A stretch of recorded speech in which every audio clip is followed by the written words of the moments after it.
Hello everyone, my name is Sweety Badhalia and welcome to SP Academy classes। तो आज के इस video lecture में हम लोग class 11 chapter number 4 chemical bonding में MOT को यानी कि मॉलिक्यूलर ऑर्बिटल थ्योरी को कंटिन्यू करेंगे।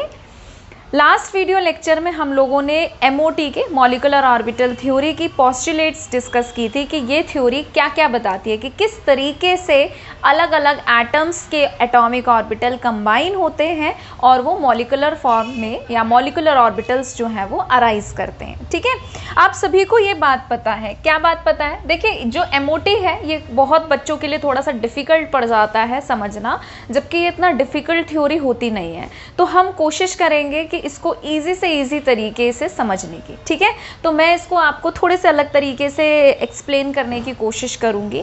अगर मैं चाहूँ तो मैं सीधा शुरू भी कर सकती हूँ कि देखो MOT में ये होता है, बट हम इसको बहुत ही इजी तरीके से बेसिक चीज़ों से कनेक्ट करते हुए आगे चलेंगे। ठीक है, तो मेरे लिए भी ईजी रहेगा आप लोगों को समझाना और आप लोगों के लिए भी ईजी रहेगा समझना।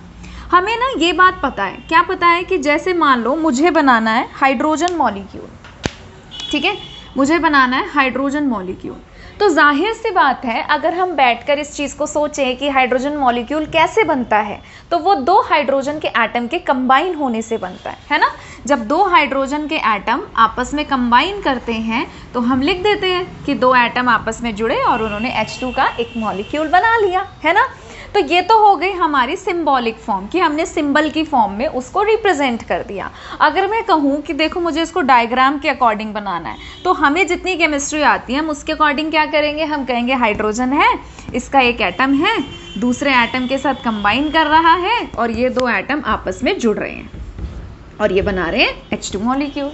ठीक है, अगर हम इसे लुईस डॉट की मदद से समझाने की कोशिश करें तो क्या तरीका है, हम कहेंगे कि हाइड्रोजन एटॉमिक नंबर 1, इसके पास एक इलेक्ट्रॉन, दूसरा हाइड्रोजन एटम, इसके पास एटॉमिक नंबर 1, एक इलेक्ट्रॉन। दोनों क्या करेंगे, अपने इलेक्ट्रॉन्स को शेयर करेंगे और शेयर करके क्या बनाएंगे, ये बनाएंगे कोवेलेंट बॉन्ड, यानी कि क्या फॉर्म कर देगा, ये फॉर्म कर देगा H2 मॉलिक्यूल।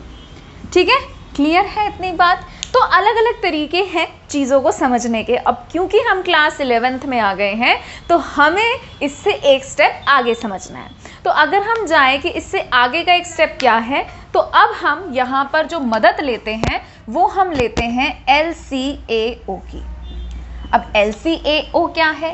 LCAO हम कहते हैं, इसकी जो फुल फॉर्म होती है वो होती है लीनियर कॉम्बिनेशन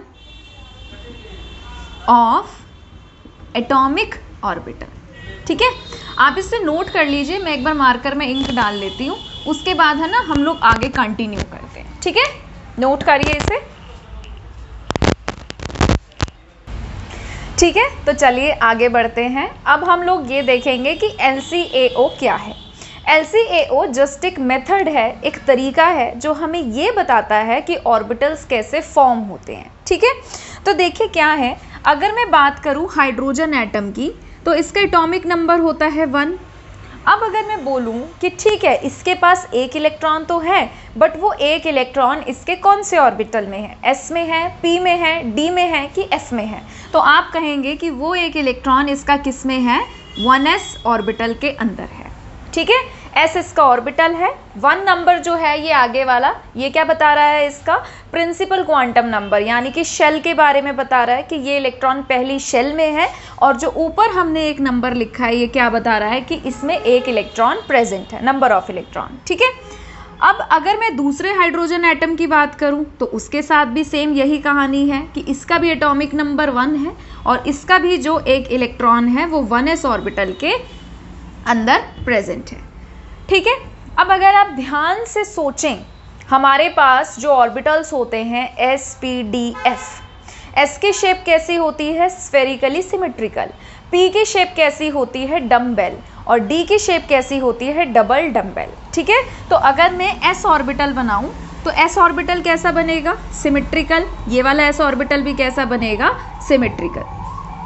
तो LCAO मेथड जो है, LCAO मेथड क्या कहता है कि हम एटॉमिक ऑर्बिटल्स को यहाँ पर वेव फंक्शन की फॉर्म में रिप्रेजेंट करते हैं। हम क्या करते हैं, एटॉमिक ऑर्बिटल को वेव फंक्शन की फॉर्म में रिप्रेजेंट करते हैं, जिसे हम साई कहते हैं। क्या कहते हैं, साई, PSI।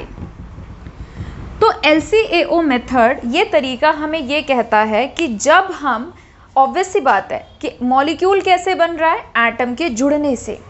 एटम के अंदर ध्यान से देखिए, एटम 2 या 2 से ज़्यादा जब जुड़ते हैं तो वो क्या बनाते हैं, वो बनाते हैं मॉलिक्यूल। इस एटम का एटॉमिक ऑर्बिटल, इस एटम का एटॉमिक ऑर्बिटल जब आपस में जुड़ता है तो वो बनाता है मॉलिक्यूलर ऑर्बिटल। ठीक है, समझ पा रहे हो लिंक? बहुत ही सिंप्लीफाई करके मैं ईजीएस्ट तरीके से आपको मैसेज कन्वे करने की कोशिश कर रही हूँ। 1 मिनट ब्रेक लेते हैं, ऊपर से प्लेन जा रहा है। हाँ, तो एटम्स जब 2 या 2 से ज़्यादा एटम्स आपस में कंबाइन करते हैं तो वो मॉलिक्यूल बनाते हैं। In the same way LCAO method ये कहता है कि जो भी हमारे ऑर्बिटल्स फॉर्म हो रहे हैं, मॉलिक्यूलर ऑर्बिटल्स फॉर्म हो रहे हैं, वो एटॉमिक ऑर्बिटल के लीनियर कॉम्बिनेशन, मतलब लीनियर तरीके से वो आपस में कंबाइन करते हैं और मॉलिक्यूलर ऑर्बिटल फॉर्म करते हैं। क्लियर है इतनी बात? फिर इस मेथड ने क्या कहा कि हम एटॉमिक ऑर्बिटल को साई की फॉर्म में रिप्रेजेंट करते हैं, और जब इन एटॉमिक ऑर्बिटल्स का कॉम्बिनेशन होता है, जब ये आपस में एक दूसरे के क्लोज आते हैं, तो 2 चीज़ें, 2 पॉसिबिलिटीज़ अराइज हो सकती है। क्या? इनके बीच में एडिशन भी हो सकता है और इनके बीच में सब्ट्रैक्शन भी हो सकता है। ठीक है, तो हम इसको कैसे लिख सकते हैं? हम इसे ऐसे लिख सकते हैं कि जो हमारा साई है A और B, मान लीजिए इसको मैं बोल रही हूँ साई A और इसको मैं बोल रही हूँ दूसरे एटम के लिए साई B। तो साई AB जो है वो हमारा कैसे फॉर्म हो सकता है? वो हमारा इन एटॉमिक ऑर्बिटल्स के जुड़ने से फॉर्म होता है, और उनमें एडिशन भी हो सकता है और सब्ट्रैक्शन भी हो सकता है। ठीक है, एक्चुअली में क्या है कि हम जो ये वेव फंक्शन लेके चलते हैं, वेव फंक्शन जाहिर सी बात है वेव का होगा, तो जब हम इसको वेव की फॉर्म्स में समझने की कोशिश करते हैं तो हम प्लस साइन को डिनोट करते हैं क्रस्ट से, माइनस साइन को डिनोट करते हैं ट्रफ से। ठीक है, तो क्या होता है कि जब सब सेम तरीके से यानी कि कंस्ट्रक्टिव इंटरफेरेंस जब होती है, मान लीजिए क्रस्ट के साथ ओवरलैप कर रहा है, ट्रफ के साथ ओवरलैप कर रहा है, तो हम बोलते हैं कि इनमें एडिशन, जो ओवरलैपिंग है या जो मर्जिंग है वो एडिशन मानी जाएगी। और जब अपोजिट होता है, डिस्ट्रक्टिव इंटरफेरेंस होती है, तो हम क्या बोलते हैं कि उनके बीच में क्या माना जाएगा, एंटी बॉन्डिंग माना जाएगा। ठीक है, उस पर अभी हम बाद में आएंगे धीरे धीरे। सबसे पहले मैं जितना आपको step by step, baby steps की तरह धीरे धीरे लेके चल रही हूँ, आप वैसे समझिए। हमने शुरुआत कहाँ से की? हमने शुरुआत ऐसे की कि 2 या 2 से ज़्यादा एटम जब आपस में कंबाइन करते हैं तो वो मॉलिक्यूल फॉर्म करते हैं। इन्हीं एटम के एटॉमिक ऑर्बिटल जब आपस में मर्ज होते हैं, ओवरलैप करते हैं, पास आते हैं, तो ये मॉलिक्यूलर ऑर्बिटल बनाते हैं। अब एटॉमिक ऑर्बिटल जब आपस में कंबाइन कर रहे हैं, मर्ज हो रहे हैं, तो वो लीनियर तरीके से मर्ज हो रहे होते हैं, और उनके मर्ज होने में 2 पॉसिबिलिटीज़ अराइज होती है कि वो आपस में एडिशन भी शो कर सकते हैं और वो आपस में सब्ट्रैक्शन भी शो कर सकते हैं। ठीक है, और जो हमारा साई है वो हम यहाँ पे किसको मान के लेके चल रहे हैं? एटॉमिक ऑर्बिटल को। क्लियर है? अब देखिए, जब मैं यहाँ पर 2 पॉसिबिलिटीज़ लेकर चलूँ इसकी, कि एक बार क्या हुआ है, एक बार यहाँ पर एडिशन हुआ है और एक बार मैं लेकर चल रही हूँ कि यहाँ पर सब्ट्रैक्शन हुआ है। क्लियर है इतनी बात? एक बार मैंने एडिशन लेट कर लिया और एक बार मैंने सब्ट्रैक्शन लेट कर लिया। तो जो हमारा एडिशन से बनता है उसे हम बोलते हैं बॉन्डिंग मॉलिक्यूलर ऑर्बिटल। उसे हम क्या कहते हैं? Bonding molecular orbital. और जो मॉलिक्यूलर ऑर्बिटल हमारा सब्ट्रैक्शन से अराइज होता है उसे हम क्या बोलते हैं? उसे हम बोलते हैं एंटी बॉन्डिंग मॉलिक्यूलर ऑर्बिटल। उसे हम क्या कहते हैं? Anti bonding molecular orbital. मैं बार बार इसे बॉन्डिंग और एंटी बॉन्डिंग नहीं लिखूंगी। बॉन्डिंग को मैं शॉर्ट में लिखूंगी BMO और एंटी बॉन्डिंग को मैं शॉर्ट में लिखूंगी ABMO। ठीक है, इससे टाइम बचेगा, नहीं तो मैं आधा टाइम तो लिखने में ही निकाल दूंगी। ठीक है, अब ध्यान से देखिए, मेरी बात ध्यान से सुनिए। जो हमारा साई AB और यहाँ पे जो एडिशन से मिला है साई AB, और ये जो सब्ट्रैक्शन से जो मिला है साई AB, ये दोनों अलग अलग है। जाहिर सी बात है, एक को हम बॉन्डिंग का नाम दे रहे हैं और एक को एंटी बॉन्डिंग का नाम दे रहे हैं, तो इनमें कुछ तो डिसिमिलैरिटी होगी, कुछ तो डिफरेंस होगा। ठीक है, ये बात एक बात है। अब देखिए मैंने यहाँ पर जो एग्जाम्पल लिया था वो मैंने H2 का लिया था। अब ऐसा थोड़ी है कि इस दुनिया में सिर्फ हाइड्रोजन के ही मॉलिक्यूल हैं, उसके अलावा तो कुछ एग्जिस्ट ही नहीं करता। कितने सारे हमारे पास एलिमेंट्स हैं, है ना। ऑक्सीजन ऑक्सीजन के साथ कंबाइन हो सकता है O2, N जो है N के साथ कंबाइन हो सकता है N2, ठीक है। तो देर आर सेवरल एग्जाम्पल्स, बहुत सारे हमारे पास एग्जाम्पल्स हैं, मतलब डिफरेंट एग्जाम्पल्स हैं जिनको हम स्टडी कर सकते हैं। अब दिमाग में आ रहा होगा कि मैम ने होमो का ही एग्जाम्पल क्यों लिया, मैंने बोला O2, N2, H2, F2, Cl2, है ना। मैंने ऐसे क्यों नहीं कहा CO, मैंने ऐसे क्यों नहीं कहा NO।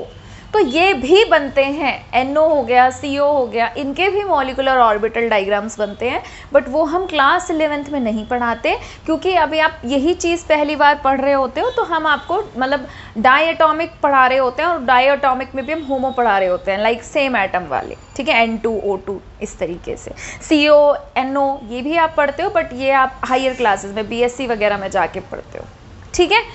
तो अब देखिए क्या है, मैंने यहाँ पर एग्जाम्पल लिया है H2 का। यहाँ पर थी मैं कि मैंने एग्जाम्पल H2 का लिया। अब ऐसा तो है नहीं कि सिर्फ H2 का ही हम MO पढ़ते हैं और बाकियों में तो MO होता ही नहीं है, मॉलिक्यूलर ऑर्बिटल होता ही नहीं, सभी में होता है मॉलिक्यूलर ऑर्बिटल। तो जब मैं दूसरे मॉलिक्यूल्स लूँगी वहाँ पे ज़रूरी नहीं है, ध्यान से सुनिए, वहाँ पे ज़रूरी नहीं है कि S ऑर्बिटल ही मर्ज हो रहा हो सकता है वहाँ पर P ऑर्बिटल मर्ज हो सकता है वहाँ पर D ऑर्बिटल मर्ज हो रहा, सिंपल सी बात है ना। तो देखिए ध्यान से सुनिए, मैं यहाँ पे आपको एक ऐसी चीज़ समझाने वाली हूँ जो इसमें MOT में आपका बेस बनाने का काम करेगी, वो बहुत इंपॉर्टेंट है। अगर आप वो चीज़ समझ गए तो MOT कुछ नहीं है, बाकी सब फालतू का है, बस ऐसे ही हवा बना के चलते हैं कि ये है MOT वो है MOT, ठीक है। अब ध्यान से देखिए मैं क्या यहाँ पर समझाने की कोशिश कर रही हूँ। जब हम S ऑर्बिटल को मिक्स करते हैं, अब यहाँ पे ठीक है चलो था, इनमें भी S में भी 2 निकल के आते हैं बॉन्डिंग एंटी बॉन्डिंग, P में भी निकल के आते हैं बॉन्डिंग एंटी बॉन्डिंग, उस पर बाद में आएंगे। सबसे पहले आप ये समझिए ध्यान से कि जब हम S ऑर्बिटल और S ऑर्बिटल को मिक्स करते हैं, अब S ऑर्बिटल जो है वो क्या है, एक स्फीयर है, गोला है। क्या गोले में कोई एक्सिस होती है क्या, ठीक है। तो अब ये देखिए, ये एक हमारा S ऑर्बिटल है, ठीक है, ये हमारा एक S ऑर्बिटल है जो कि स्फेरिकली सिमेट्रिकल है। अब मेरी मर्जी मैं इसमें से कितनी भी एक्सिस पास कराऊं, ठीक है। अब देखिए यहाँ पर अगर मैं सिर्फ और सिर्फ इस एक्सिस की बात करूं, अगर मैं सिर्फ और सिर्फ किस एक्सिस की बात करूं, इस एक्सिस की बात करूं, ऊपर वाले की, तो इस एक्सिस में से अगर आप इस एक्सिस के राइट में देखो तो इलेक्ट्रॉन डेंसिटी जितनी यहाँ पर है उतनी ही इस एक्सिस के यहाँ पे भी तो इलेक्ट्रॉन डेंसिटी है। अगर मेरी मर्जी है मैं इसे एक्स एक्सिस मानूं, इसे एक्सिस मानूं या इसे एक्स एक्सिस मानूं, ठीक है, मैं किसी को भी मानूं, पर जब भी आप कोई एक्सिस पास कराओगे ना और उसके चारों तरफ अगर नज़र घुमाकर देखोगे तो आपको क्या दिखाई देगा, एक जैसे इलेक्ट्रॉन डेंसिटी दिखाई देगी। इसे आप ऐसे समझ पाओगे, कैसे समझ पाओगे कि अगर मैं P का एग्जाम्पल लूँ, P जो है P ऑर्बिटल कैसा होता है कि मैंने यहाँ से 3 एक्सिस निकाली। अगर मैं Px के अलोंग Px की बात कर रही हूँ तो Px में क्या है, x एक्सिस के अलोंग ऑर्बिटल्स हैं। क्या y एक्सिस और z एक्सिस के अलोंग ऑर्बिटल्स हैं क्या, हैं क्या, बताओ। मैं Px उसे ही कहूँगी जहाँ पर x एक्सिस के अलोंग क्या होंगे, ऑर्बिटल होंगे, इलेक्ट्रॉन डेंसिटी होगी, इलेक्ट्रॉन के पाए जाने की संभावना होगी, वो मेरा Px। वहाँ पे y और z में नहीं है, मतलब Px के जो इलेक्ट्रॉन डेंसिटी है वो आपको y z एक्सिस में नहीं मिलेगी, आपको वो वही मिलेगी जहाँ पे x एक्सिस है, जिसे आप मान कर चल रहे हो, ठीक है। यहाँ पे जो y एक्सिस है, Py जो है वो y एक्सिस के अलोंग ही मिलेगा, आपको Py x या z एक्सिस के अलोंग में ही मिलेगा, समझ रहे हो। बट इसमें ऐसा नहीं है, इसमें तो सिमेट्रिकल है, क्लियर है मेरी बात, ठीक है। तो यहाँ पर अब आप ध्यान से सुनिए कि मैं आपको क्या समझाने वाली हूँ। हमने ये चीज़ ऑलरेडी पढ़ ली है कि s ऑर्बिटल कभी भी 2 तरीके के बताए थे मैंने, बॉन्ड कैसे बनते हैं, 2 तरीके के बॉन्ड बनते हैं। एक जो क्या होता है हमारा हेड टू हेड ओवरलैप करता है तो बनता है सिग्मा, जो साइड वाइज ओवरलैप करता है वो क्या बनाता है, पाई। क्लियर है ये बात, ये मैंने आपको पढ़ाया भी था हाइब्रिडाइजेशन में अच्छे से। तो हमारा जो s ऑर्बिटल है वो कभी भी साइड वाइज ओवरलैप नहीं करता, s ऑर्बिटल हमेशा हमारा जो है क्या बनाता है, सिग्मा बॉन्ड बनाता है, पाई बॉन्ड कभी नहीं बनाता। क्लियर है, क्योंकि ये सिमेट्रिकल होता है। तो ये हमारा बनाएगा सिग्मा बॉन्ड, यानी कि जब भी हम किसी भी एटम के एटॉमिक ऑर्बिटल को मर्ज करके MO बना रहे होंगे, ध्यान से सुनिए, जब भी हम किसी एटम के एटॉमिक ऑर्बिटल को मर्ज करके MO बना रहे होंगे और उस एटॉमिक ऑर्बिटल में अगर गलती से S हुआ तो हमेशा वो कैसे रिप्रेजेंट किया जाएगा, वो रिप्रेजेंट किया जाएगा सिग्मा से। ठीक है, क्योंकि हमेशा S ऑर्बिटल कैसा बॉन्ड बनाता है, सिग्मा। क्लियर है ये बात, ठीक है। और सिग्मा में भी फिर 2 अराइज हो जाएंगे। जो हमारा बॉन्डिंग मॉलिक्यूलर ऑर्बिटल होगा, जो हमारा कैसे बन रहा होगा, एडिशन से, ठीक है, उसे हम रिप्रेजेंट करेंगे सिंपल सिग्मा से। और जो हमारा मॉलिक्यूलर ऑर्बिटल बन रहा होगा सब्ट्रैक्शन से, जिसे हम कहते हैं एंटी बॉन्डिंग मॉलिक्यूलर ऑर्बिटल, उसे हम रिप्रेजेंट करेंगे सिग्मा स्टार से।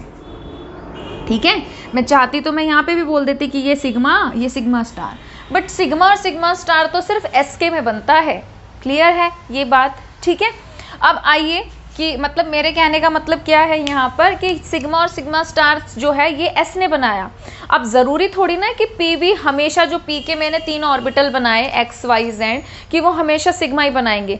P में कुछ सिग्मा बनाते हैं, कुछ पाई भी बनाते हैं। तो मैं जनरली यहाँ पर सिग्मा स्टार नहीं लिख सकती थी। ठीक है, आपकी बुक में यहाँ पे सिग्मा और सिग्मा स्टार दिया होता है। प्लीज़ किताबों को बहुत अंधे तरीके से फॉलो मत किया करो, उसमें भी कुछ मिस्टेक्स होती हैं। अब आते हैं P पे। P ऑर्बिटल जो है हमारा वो 3 एक्सिस के अलोंग होता है, मैंने अभी बताया, PX, PY एंड PZ। ठीक है, क्लियर है ये बात।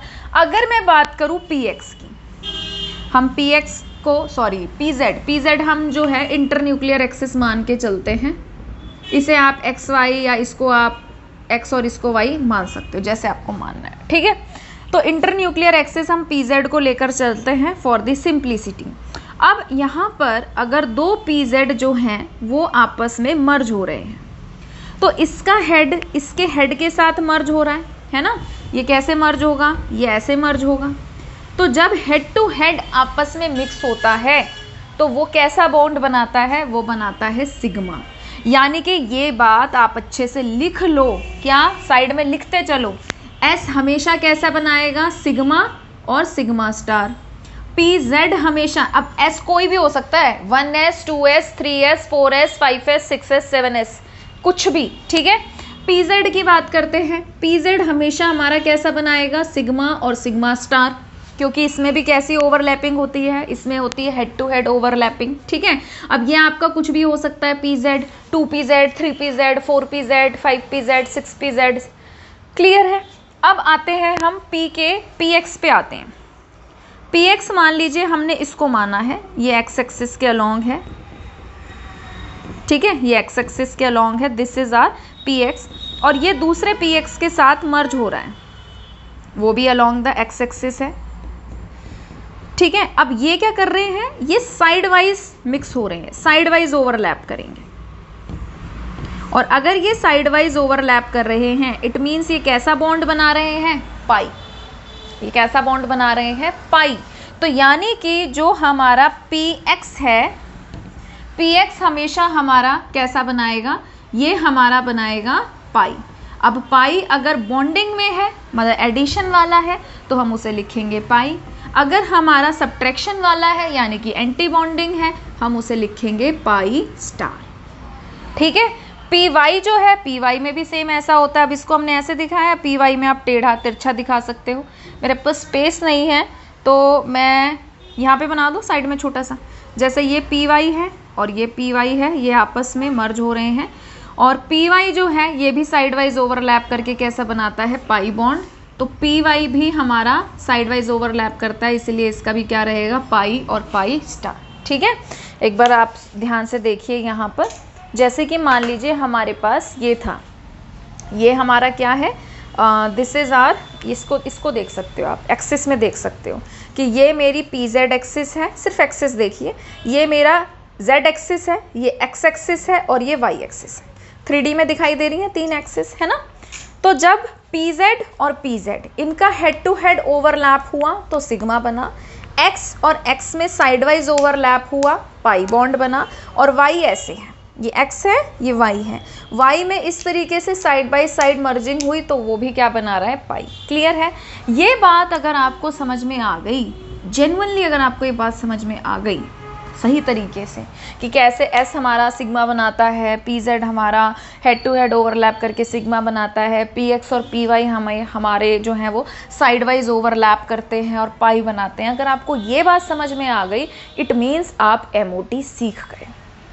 क्लियर है? और ये बात आप हमेशा याद रखिए कि जब एटम्स कंबाइन करते हैं, उनके एटॉमिक ऑर्बिटल्स आपस में मर्ज होते हैं, तो उनके पास दो पॉसिबिलिटी होती है, वो ऐड भी हो सकते हैं और वो सब्ट्रैक्ट भी हो सकते हैं, क्योंकि हम इन्हें वेव फंक्शन के तौर पे वेव की फॉर्म में मान के चल रहे होते हैं। अगर वो एक सेम फेजेस आपस में मर्ज हो रहे होते हैं, कंस्ट्रक्टिव यानी कि एडिशन, अगर अपोजिट फेजेस आपस में मर्ज हो रहे होते हैं, ओवरलैप कर रहे होते हैं, डिस्ट्रक्टिव इंटरफेरेंस, एंटी बॉन्डिंग यानी कि सब्ट्रैक्शन। क्लियर है? वीडियो को पॉज करके इसे नोट करिए, फिर हम लोग आगे बढ़ते हैं। ठीक है, तो चलिए आगे बढ़ते हैं। अब सबसे पहले हम लोग कंसीडर करेंगे एक वेव। मान लीजिए हमारे पास एक वेव है, ठीक है, इस पोर्शन को हम लोग बोलते हैं क्रस्ट, अपर पोर्शन को, और लोअर पोर्शन को हम लोग बोलते हैं ट्रफ। तो यहाँ पे प्लस माइनस जब भी मैं रिप्रेजेंट करूंगी तो प्लस माइनस का मतलब यहाँ पर सिर्फ ये रहेगा कि हम क्रस्ट की बात कर रहे हैं और ट्रफ की बात कर रहे हैं। प्लस का मतलब क्रस्ट की बात कर रहे हैं, माइनस का मतलब हम लोग ट्रफ की बात कर रहे हैं। ठीक है, अगर ऐसे हो कि दो वेव्स आपस में कंबाइन कर रही हैं और इस तरीके से कंबाइन कर रही हैं कि इसका क्रस्ट इसके क्रस्ट के साथ मर्ज हो रहा है, ओवरलैप कर रहा है, और इसका ट्रफ इसके ट्रफ के साथ ओवरलैप कर रहा है, मर्ज कर रहा है, तो इसका मतलब जो इन दोनों के एडिशन से हमें रिजल्टेंट मिलेगा वो क्या मिलेगा, इंटेंसिफाई मिलेगा। मतलब जितना ये क्रस्ट इस क्रस्ट के साथ मर्ज होगा क्या हो जाएगा, डबल। ठीक है, मतलब ऐड होके जो भी आएगा जितनी भी क्वांटिटी में उतनी क्वांटिटी का वो हो जाएगा। बट अगर ऐसा है कि इसका क्रस्ट है और यहाँ पे इसका ट्रफ है, आप इसे ऐसे भी रिप्रेजेंट कर सकते हो कि इसका क्रस्ट और इसका ट्रफ। अब आप सोचोगे कि अपर पोर्शन को तो क्रस्ट ही कहते हैं, दूसरा मैं ले लेती हूँ ऐसे कि मान लीजिए यहाँ पर एक हमारे पास ये है और दूसरा हमारे पास ये है कि इसका क्रस्ट और इसका ट्रफ, इसका ट्रफ और इसका क्रस्ट। अगर ये और ये वेव आपस में मर्ज हो रही है तो यहाँ से जो इंटरफेरेंस निकल के आएगी वो क्या निकल के आएगी, डिस्ट्रक्टिव इंटरफेरेंस, और ये एक दूसरे को क्या कर देंगे, कैंसिल। क्लियर है? तो यहाँ पे प्लस माइनस का मतलब सिर्फ इतना है। अब ध्यान से देखिए, इसी कॉन्सेप्ट को हम लोग यहाँ पे इम्प्लीमेंट करेंगे। एस ऑर्बिटल हमारा स्फेरिकली सिमेट्रिकल होता है। यहाँ पे मैंने क्या रिप्रेजेंट किया है, प्लस का साइन। तो प्लस का मतलब ये है कि यहाँ पर इसका क्रस्ट और इसका क्रस्ट आपस में मिक्स होंगे और इसका ट्रफ और इसका ट्रफ आपस में मिक्स होंगे। तो क्रस्ट क्रस्ट के साथ मिक्स हो रहा है, ट्रफ ट्रफ के साथ मिक्स हो रहा है। इट मीन्स क्या हो जाएगा, कंस्ट्रक्टिव इंटरफेरेंस, और वो क्या हो जाएगा, आपस में मिक्स होकर बड़ा इंटेंसिफाई हो जाएगा। तो जब ये दोनों आपस में मिक्स होंगे तो ये मिक्स होने के बाद जो ऑर्बिटल बनाएंगे वो बड़ा ऑर्बिटल बनाएंगे। ठीक है, अब मैंने आपको क्या बताया था कि S और S आपस में जब भी मिक्स होता है तो कैसा बॉन्ड बनाता है, सिग्मा, है ना। कभी भी S ऑर्बिटल पाई बॉन्ड नहीं बनाता। तो इस मॉलिक्यूलर ऑर्बिटल को क्या बोला जाएगा, सिग्मा, और यहाँ पे जो ऑर्बिटल मर्ज हुए हैं उसको रिप्रेजेंट किया जाता है, यानी कि ये निकल कर आएगा सिग्मा 1s। क्लियर है? उसके बाद आते हैं हम सेकेंड इस पे। यहाँ पे भी S ऑर्बिटल है और यहाँ पे भी S ऑर्बिटल है, ये भी 1s है और ये भी 1s है। ठीक है, बट मैंने यहाँ पर साइन लगाया है माइनस का। तो माइनस साइन यहाँ पर क्या रिप्रेजेंट कर रहा है, माइनस साइन यहाँ पे ये रिप्रेजेंट कर रहा है कि एक एटम का क्रस्ट दूसरे एटम के ट्रफ के साथ मर्ज होगा। अब एक क्रस्ट है और दूसरा ट्रफ है, मर्ज हो रहा है, डिस्ट्रक्टिव इंटरफेरेंस, एक दूसरे को नलीफाई कर देंगे। ठीक है, तो यानी कि जितना ये आपस में मर्ज होंगे उतना पोर्शन ये एक दूसरे का नलीफाई कर देंगे, कैंसिल आउट कर देंगे, और वहाँ पे इलेक्ट्रॉन डेंसिटी जो है वो पाई नहीं जाएगी। और ऐसा रीजन जहाँ पे इलेक्ट्रॉन के पाए जाने की संभावना मिनिमम होती है, कम से कम होती है, उसे हम क्या कहते हैं, नोड। ठीक है, तो ये रीजन हमारा क्या है, ये रीजन हमारा नोड है। यहाँ पे इलेक्ट्रॉन्स नहीं मिलेंगे, इलेक्ट्रॉन्स कहाँ मिलेंगे, यहाँ पर और यहाँ पर। और इसमें क्या है कि इलेक्ट्रॉन्स कहाँ मिलेंगे, इस पूरे के अंदर, ये जो पूरा हमारा रीजन है। क्लियर है इतनी बात। उसके बाद देखिए यहाँ पर क्या हुआ है, यहाँ पर सब्ट्रैक्शन हुआ है, मतलब एक का क्रस्ट और दूसरे का ट्रफ आपस में मर्ज हुआ है। तो जब इस तरीके से क्रस्ट और ट्रफ आपस में मिक्स होते हैं तो वो क्या बनाते हैं, एंटी बॉन्डिंग। और एंटी बॉन्डिंग को हम किससे रिप्रेजेंट करते हैं, स्टार से। क्योंकि एस है, एस हमेशा सिग्मा बनाता है तो हमने सिग्मा लिखा है। यहाँ पे डिस्ट्रक्टिव इंटरफेरेंस हुआ है इसलिए हमने यहाँ पर एस्टरिस्क यानी कि स्टार लगाया है। और कौन से ऑर्बिटल्स आपस में मर्ज हुए थे, 1s के, तो हमने लिखा है सिग्मा स्टार 1s। ठीक है, अब आते हैं पी पे। पी का हमने सबसे पहले उठाया है pz, ठीक है, 2pz। 2pz जो है, एक 2pz दूसरे 2pz के साथ मर्ज हो रहा है और यहाँ पे प्लस का साइन है। इट मीन्स कि इसका क्रस्ट दूसरे के क्रस्ट के साथ ही मर्ज हो रहा है, इसका ट्रफ दूसरे के ट्रफ के साथ ही मर्ज हो रहा है। जब सेम साइन आपस में मिक्स होते हैं तो वो क्या बनाते हैं, वो बनाते हैं बॉन्डिंग मॉलिक्यूलर ऑर्बिटल। जितना पोर्शन इनका सेम रीजन का या सेम फेज का मर्ज होगा वो आपस में मिक्स होकर क्या कर लेगा, अपने रीजन को बड़ा कर लेगा, इंटेंसिफाई कर लेगा। यानी कि ये रीजन हमें बड़ा होता हुआ दिखाई देगा और ये वाले जो लोब्स हैं ये वैसे के वैसे ही रहेंगे। ये जो लोब्स है ना, इनका साइज छोटा नहीं हुआ है, ये तो वैसे के वैसे ही हैं जो हम स्टार्टिंग में साइज लेकर चल रहे थे। बट क्योंकि बीच में बॉन्डिंग इंटरेक्शन हुई है इसलिए बीच वाला रीजन जो है वो फूल कर मोटा हो गया। क्लियर है। अब देखिए हमने यहाँ पर Z की बात की। Z हमेशा क्या करता है, हेड टू हेड ओवरलैपिंग करता है। तो हेड टू हेड ओवरलैपिंग करने की वजह से Z भी हमेशा क्या बनाता है, सिग्मा। कंस्ट्रक्टिव इंटरफेरेंस हुआ है, सेम फेजेस आपस में मर्ज हुए हैं इसलिए यहाँ पर बॉन्डिंग है सिग्मा 2pz।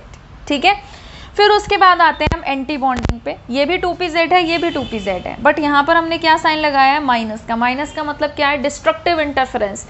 इट मीन्स कि अगर इसका क्रस्ट है तो दूसरे वाले का ट्रफ मिक्स हो रहा है। आप चाहो तो इसे ऐसे भी लिख सकते हो, आप चाहो तो इसे ऐसे भी लिख सकते हो कि इसका क्रस्ट और इसका ट्रफ, बट नॉर्मली हम लोग इसको ऐसे रिप्रेजेंट करते हैं। ठीक है, आपको जैसे समझ में ऐसे लिख सकते हैं। तो यहाँ पे इनकी ओवरलैपिंग से हमें ये पता चल रहा है कि अपोजिट फेजेस आपस में मर्ज हो रहे हैं। अब जितना वो आपस में मर्ज होंगे, ठीक है, इतना इन्होंने मर्ज, जितना ही मिक्सिंग करी उतने पोर्शन को ये कैंसिल आउट कर देंगे, नलीफाई कर देंगे। ये वाले जो ऑर्बिटल हैं, ये हमारे ये वाले और ये वाले, इनका साइज सेम है और जितना इन्होंने मर्ज किया उतना कैंसिल हो गया, नोड क्रिएट कर दिया और बचा कुचा यहाँ पर हम लिख देते हैं। तो ये बीच में नोड है, यहाँ पे इलेक्ट्रॉन मिलेगा नहीं। ठीक है, और यहाँ पर अभी भी हेड टू हेड ओवरलैपिंग हुई थी इसलिए सिग्मा, बट कैंसिल आउट हुआ है, डिस्ट्रक्टिव इंटरफेरेंस हुआ है इसलिए स्टार। और कौन से ऑर्बिटल आपस में मिक्स हो रहे थे, 2pz के, तो हमने लिखा है सिग्मा स्टार 2pz। ठीक है, आई होप आपको ये समझ में आया होगा। इसे वीडियो को पॉज करके नोट करिए।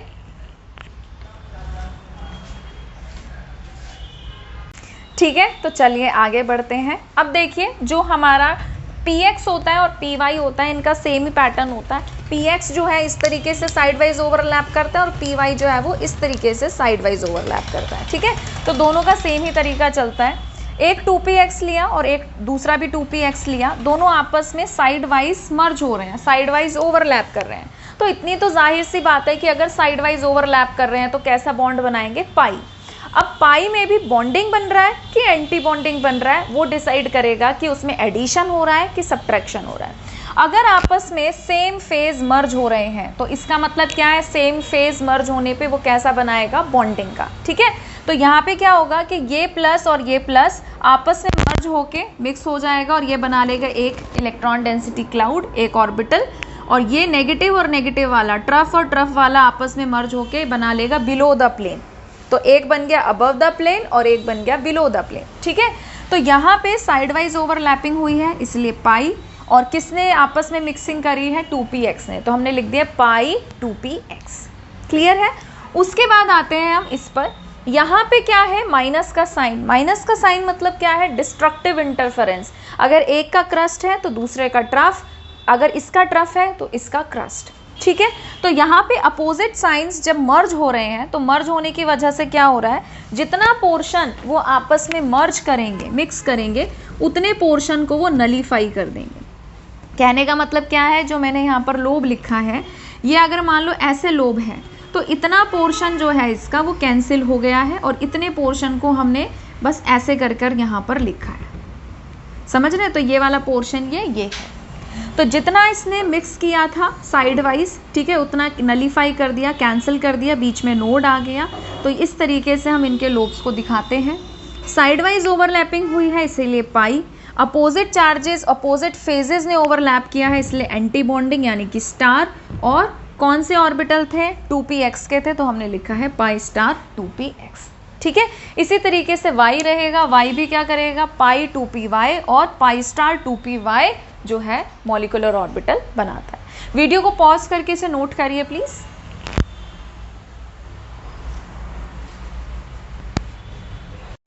ठीक है, तो आगे बढ़ते हैं। तो आज के इस वीडियो लेक्चर में हम लोगों ने जितनी भी चीज़ें पढ़ी उसको इम्प्लीमेंट करते हैं क्वेश्चन पे। ठीक है, क्वेश्चन है बहुत ही आसान सा है। अगर आपको कॉन्सेप्ट क्लियर है तो आपको 1 सेकंड भी नहीं लगेगा आंसर को प्रिडिक्ट करने में। इन्होंने कहा है कि लेबल करिए मॉलिक्यूलर ऑर्बिटल्स, जो मॉलिक्यूलर ऑर्बिटल फॉर्म हो रहे हैं by the following combination of atomic orbital. और कह रहे हैं कि अज्यूम करिए z एक्सिस हमारी इंटरन्यूक्लियर एक्सिस है, मतलब इस एक्सिस को आप z एक्सिस मानकर चलिए। ठीक है, तो सबसे पहला इन्होंने दिया है 2s और 2s। तो देखो, मैंने आपको आज की वीडियो लेक्चर में भी बताया है, पहले भी मैंने आपको बताया हुआ है कि s तो कंफर्म हमेशा सिग्मा बनाता है, s तो कभी पाई बनाता ही नहीं है। तो यानी कि इतना तो कंफर्म है कि s अगर आपस में मर्ज हो रहे हैं 2s 2s, तो ये कैसा बॉन्ड बनाएंगे? सिग्मा। फिर सिग्मा 2s, क्योंकि 2s आपस में मिक्स हुआ है तो सिग्मा 2s ही कहलाएगा वो, है ना। अब यहाँ पर ये देखिए कि यहाँ पर साइन कैसा है।